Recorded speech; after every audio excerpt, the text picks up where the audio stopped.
Good evening, Commanders Nation. Happy Tuesday. Is anybody happy out there? I think that's the better question. Is anybody happy out there? I'm not happy. But see, like, I've come to terms with this assness that's permeating the DMV right now. I've come to terms with this shit season. We're still going to be fine in the future because we got JD5. I just want to show you all something. Speaking of coming to terms, let's come to terms that we are actually 10.5 point underdogs against the Chiefs on Monday night. Fuck it, move this decimal over to the right. 105 point underdogs. The Chiefs are, whatever the hell, the Chiefs are scheduled to win by 10.5 points over us. You know what I mean? They have their whole spiel here as to why it's like that. Who cares? Who cares? It's still HTTC, TTR. But after this season. Because this season right now, we're cooked. We're cooked. And it's okay. I'm still proud of this team. Actually, no.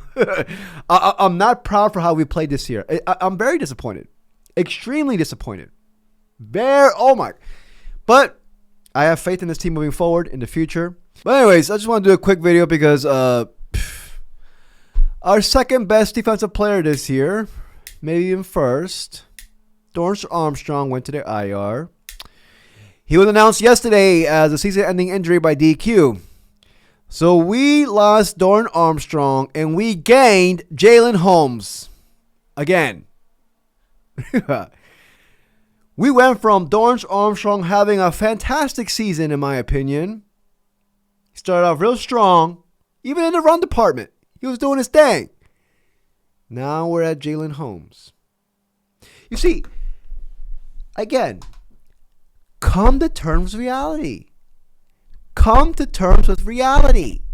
It'll make you feel better. Trust, I'm 32. I've been here, done that. I've been out through worse.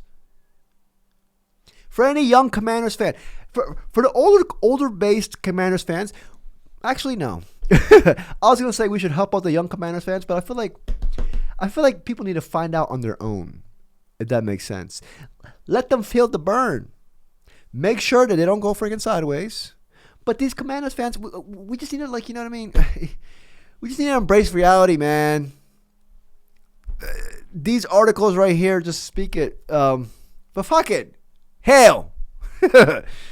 If you enjoyed this video, please like and subscribe. I truly appreciate it. So I want to talk about regarding what we should do, in my opinion, in my humble opinion, for the rest of this season.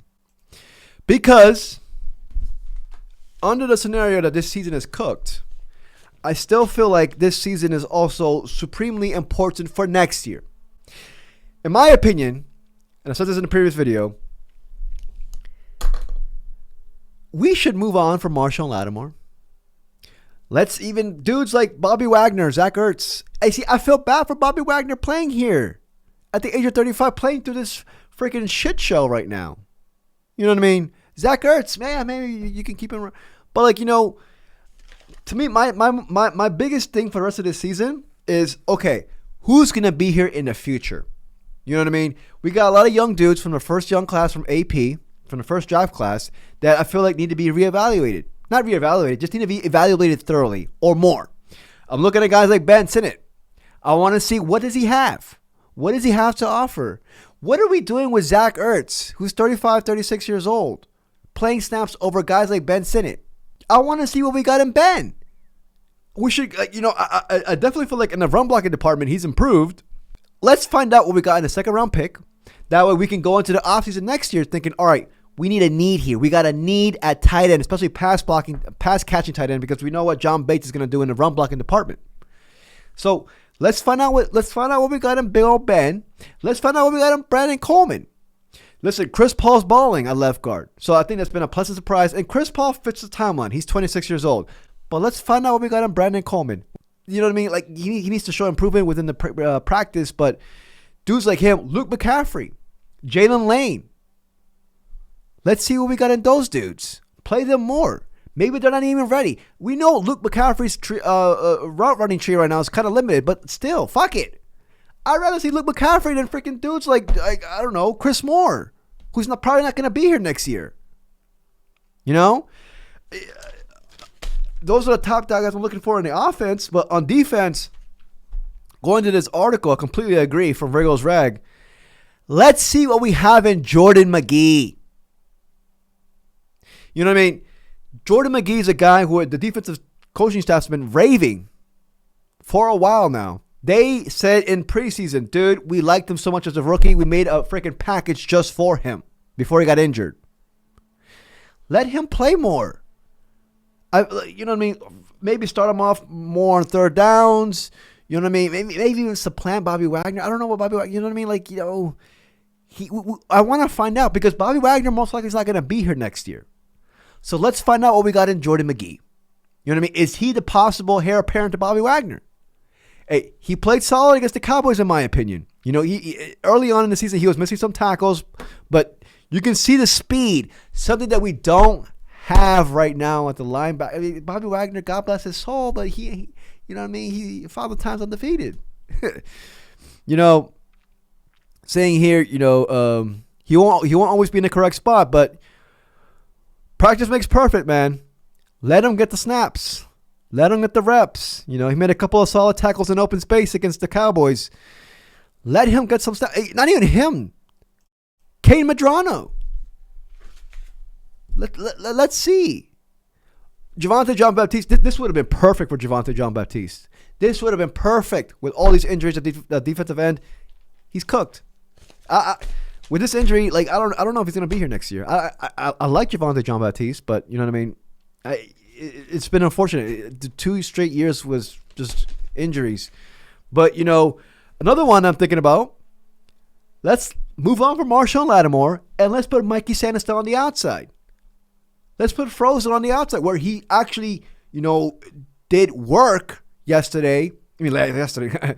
And last year, and also heading on to, you know, the playoffs, how he, you know, 2 INTs against the Lions. If Frozone Sanderstill is the starting cornerback on the outside, obviously pairing with Trey Amos, we are ahead of the curve, in my opinion. We got 2 young dudes, nice young corners. Then we just need to find a slot corner. You know what I mean? I think that's a big one, right? To me, that's probably one of the biggest ones, if not the biggest question mark I want to have answered by the end of the season. Is Frozone better suited as a nickel or out in the boundary? In my opinion, if he's out in the boundary and he's better suited there, that'd be a huge plus for us because we save all the money, $18.5 million saved in Marshawn Lattimore by letting him go. We can allocate that somewhere else. If Frozone is better suited in a nickel, that means we will have a need at CB1 or CB2. CB1 and CB2 is much more expensive than getting a nickel. So we would save money basically if Frozone signing sales, you know what I mean. You're like, I'm already thinking about the free agency class of next year. I'm thinking about free agency class. I'm looking at names. I was looking at freaking draft picks for next year, but you know I want to find that out. Can he be suited full time as a boundary corner? Tyler Owens. Let's see what we got in this freaking dude. I know he doesn't believe in space, but let's see if he can make tackles in space. Come on. Tyler Owens. I love Revo, but he's not our future starting strong safety for the next 5 years. You know what I mean? Quan Martin, okay, let him finish off the season. Let's see what we got in this motherfucker. You know, Johnny Newton, another one. But he's kind of deep because he's behind, you know, Payne and Kinlaw, but still play. There's no reason why Eddie Goldman should be playing more snaps than Johnny Newton. And Eddie Goldman's actually he's been solid. But Johnny Newton, he's been balling. He has been pretty quiet the past couple of weeks, but before that, he's been balling this season. Johnny Newton should be getting a lot of snaps. There's no reason right now that Johnny Newton is not getting any snaps, especially he's getting less snaps than freaking Eddie Goldman. That to me makes no sense. That to me makes no sense. But anyways, my opinion, that to me should be the priority moving forward. Let's see what we got in the Young Bucks. Let's freaking lock in and reload for next year. Because next year, we're coming back in, and we're going to come back in strong. I'm going to speak that to existence. We're going to come back in. We're going to come back in looking for revenge. Y'all got it this year. Eagles, y'all got it. Y'all got it. Fine. Next year, y'all better fucking come prepared. Because AP and everybody else, especially JD5, Terry, even though Terry's been annoying this year, you know, but hey, it's better said to be done. Better said to be done. But I think we will be buffoons if we actually trotted out these veterans for the rest of this year.